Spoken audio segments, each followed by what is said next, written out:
Okey tuan semua, Ustaz nak malu dengan jelas dan tuan nak malukan dengan jelas dengan tuan semua. Okey, dengar betul-betul tuan semua. Okey. Esok adalah hari terakhir tuan semua, hari terakhir pendaftaran untuk program Rezeki Next Level ni tuan semua. Ini untuk batch kedua.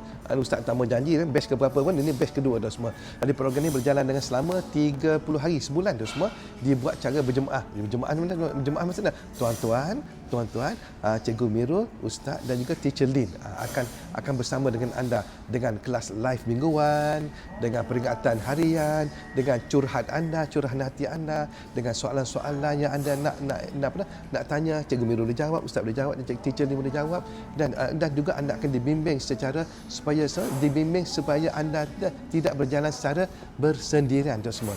Jadi, selepas esok tuan semua pendaftaran akan ditutup. Lepas esok dah tutup dah semua. Jadi batch seterusnya belum tentu bila kita nak buat dah semua. Kita tak tahu.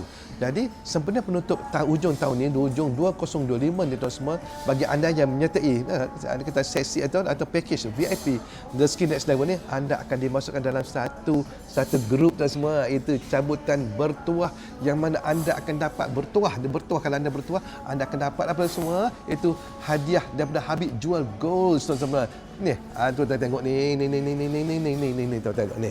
Ni. Oh, mah 999. Orang Kelantan panggil mah 10 tuan semua. Daripada ni. Daripada ni. Habib Jual dah semua. Bukan Syahrin Jual, Habib Jual dah semua. Tak boleh tahu. Ini tuan semua.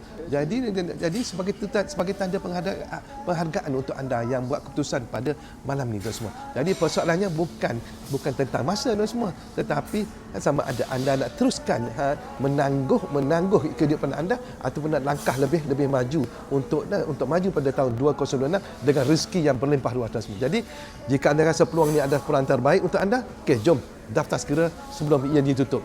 Jom kita rebut peluang untuk dapatkan Habib Jual tuan semua. Assalamualaikum warahmatullahi wabarakatuh.